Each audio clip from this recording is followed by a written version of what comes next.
Bismillahirrahmanirrahim. Assalamualaikum warahmatullahi wabarakatuh. Jadi di video kali ini saya akan menjelaskan isi dari makalah saya yang berjudul Ketahanan Ideologi Pancasila di Era Globalisasi. Sebelumnya, izinkan saya untuk memperkenalkan diri terlebih dahulu.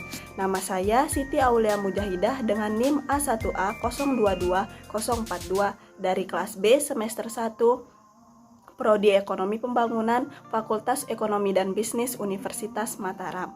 Sebelumnya saya berterima kasih kepada Bapak dosen saya, Pak Jedi Mutakin, SPD MPD, yang telah memberikan pemahaman, ide, dan pikiran untuk menunjang makalah saya ini. Nah, selanjutnya saya akan membacakan materi yang nantinya saya akan jelaskan. Yang pertama, ada pengaruh era globalisasi terhadap ketahanan ideologi Pancasila. Yang kedua, apa upaya-upaya bangsa Indonesia untuk mempertahankan dan menjaga ketahanan ideologi Pancasila. Yang ketiga, peran mahasiswa sebagai generasi muda untuk menjaga ketahanan nasional ideologi Pancasila. Sebelum melanjut ke materi, saya akan menjelaskan latar belakang saya mengapa saya mengambil judul Ketahanan Ideologi Pancasila di Era Globalisasi. Seperti yang kita ketahui, Pancasila memiliki sifat terbuka terhadap perubahan-perubahan yang terjadi pada masyarakat.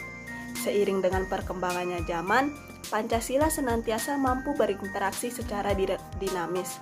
Inilah yang menunjukkan Pancasila sebagai ideologi terbuka. Di era globalisasi, Pancasila memiliki peran penting dalam menghadapinya. Seperti yang kita ketahui, globalisasi mendorong perkembangan teknologi sebagai peningkatan pendapatan dan standar kehidupan bermasyarakat.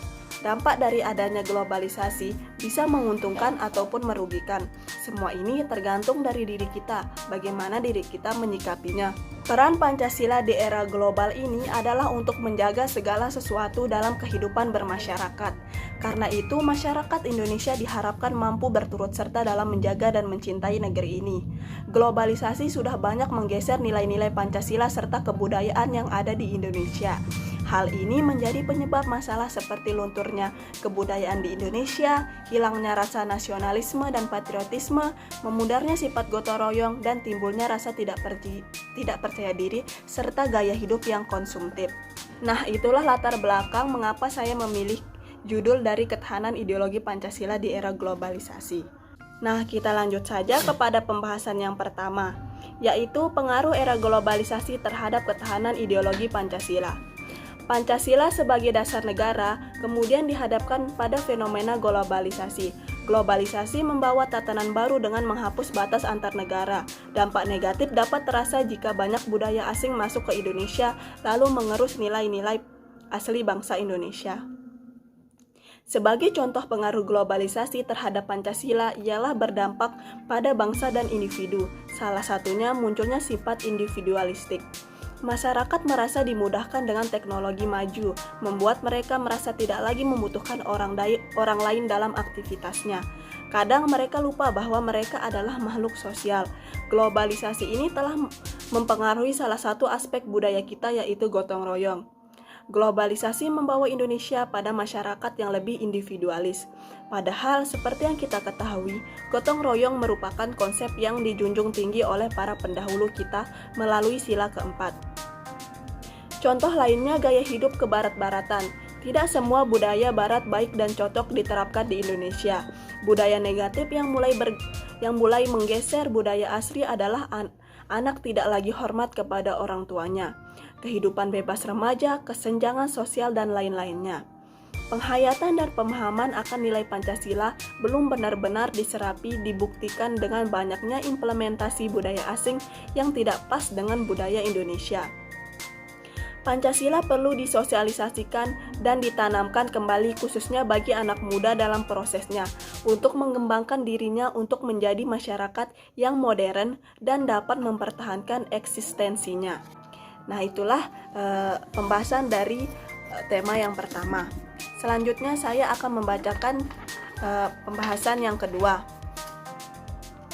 Yang kedua, upaya-upaya bangsa Indonesia dalam menjaga ketahanan ideologi Pancasila di era globalisasi.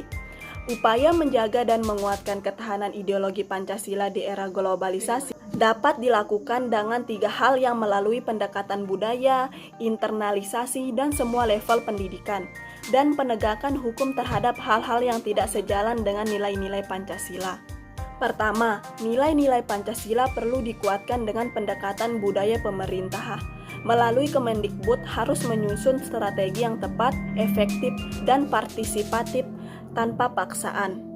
Hal ini bisa dilakukan dengan membangun fasilitas atau pos-pos budaya di semua wilayah dalam rangka melestarikan sekaligus mengembangkan kebudayaan lokal yang ada di masyarakat. Kedua, penguatan nilai-nilai Pancasila di sektor pendidikan. Generasi muda adalah masa depan bagi ideologi Pancasila.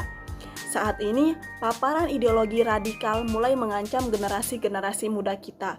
Pemerintah perlu memikirkan strategi efektif agar nilai-nilai Pancasila terinternalisasi dengan baik dalam kurikulum pendidikan nasional.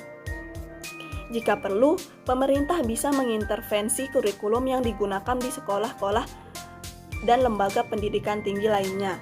Tidak sedikit sekolah-sekolah yang mengabaikan kurikulum berbasis nasional khususnya yang terkait dengan pengetahuan kebangsaan dan kebudayaan. Ketiga, penegakan hukum. Nilai-nilai Pancasila yang ada dalam konstitusi telah tercermin dalam sejumlah peraturan dan instrumen internasional yang telah diratifikasi dan melindungi hak-hak warga negara. Pemerintah tak boleh segan-segan untuk menegakkan aturan hukum demi menjaga persatuan dan kesatuan bangsa Indonesia. Itulah dari pembahasan yang kedua. Selanjutnya pembahasan yang ketiga. Pembahasan yang ketiga, peran mahasiswa sebagai generasi muda dalam meningkatkan ketahanan nasional ideologi Pancasila. Ketahanan nasional dapat diartikan sebagai kemampuan dan usaha bangsa Indonesia untuk mempertahankan kesatuan dan kedaulatannya dalam menghadapi ancaman, tantangan, hambatan, dan gangguan, baik yang berasal dari luar maupun yang berasal dari dalam, dan dapat berupa ancaman militer maupun non-militer. Sebagai generasi muda, mahasiswa haruslah ikut serta berperan dalam mempertahankan dan meningkatkan ketahanan nasional. Generasi muda, khususnya mahasiswa, harus bisa membawa perubahan yang jauh lebih baik bagi bangsa dan negara Indonesia. Hal ini dikarenakan generasi muda adalah generasi penerus bangsa yang akan menentukan bagaimana nasib Indonesia ke depannya. Mahasiswa sebagai generasi muda yang berpendidikan dengan ilmu yang dimilikinya, dengan pemikiran kritisnya, dan dengan semangat mudanya selalu menjadi kekuatan utama bagi Indonesia dalam menghadapi perubahan dan modernisasi. Peran serta mahasiswa dalam meningkatkan ketahanan nasional dapat dilakukan dengan banyak hal.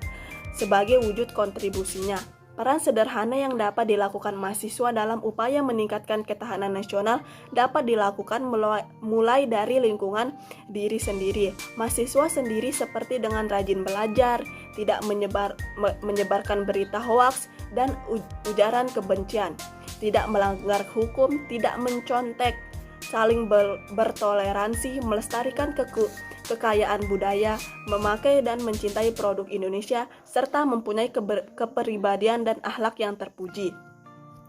Peran lainnya yang dapat dilakukan mahasiswa adalah dengan tetap menjunjung tinggi nilai-nilai Pancasila dan nilai-nilai kehidupan dan nilai-nilai kebudayaan ataupun kehidupan Indonesia. Hal ini harus terus dilakukan mengingat di tengah era globalisasi ini, paham-paham yang tidak sesuai dengan Pancasila sangat mudah masuk ke Indonesia. Nah, itulah 3 materi yang saya jelaskan. Selanjutnya adapun kesimpulan, yaitu ketahanan ideologi Pancasila kembali diuji ketika dunia masuk pada era globalisasi, di mana banyaknya ideologi alternatif merasuki ke dalam segenap sendi-sendi bangsa melalui media informasi yang dapat dijangkau oleh seluruh anak bangsa. Era globalisasi banyak memunculkan sebagai alat teknologi modern yang mendatangkan budaya luar masuk ke Indonesia dan menjadi suatu hal yang bisa diikuti. Masuknya era globalisasi ini membuat banyak fenomena di mana sudah tidak adanya batasan yang seakan-akan memudar dikarenakan terjadinya sebagiannya perkembangan di segala aspek kehidupan, khususnya di bidang ilmu pengetahuan dan teknologi. Sehingga saat ini kebanyakan masyarakat itu tumbuh di atas kepribadian bangsa asing. Mereka kehilangan jati diri yang sudah jelas tergambar dari nilai-nilai luhur Pancasila. Pemahaman masyarakat terhadap Pancasila sudah sangat berbeda jauh dari yang sebelum merdeka sampai yang sekarang. Selanjutnya ada pun saran yang saya miliki. Menurut saya, Pancasila memiliki peranan penting sebagai filter atau penyaring nilai-nilai baru. Kita perlu untuk dapat menyesuaikan diri dengan cepat terhadap perkembangan zaman. Tetapi Pancasila diperlukan untuk mempertahankan nilai budaya asli. Pancasila dapat digunakan untuk memiliki mana saja nilai yang dapat diserap untuk kemudian disesuaikan dengan nilai-nilai Pancasila. Nah, itulah isi dari makalah saya. Kurang lebihnya mohon maaf. Wassalamualaikum warahmatullahi wabarakatuh.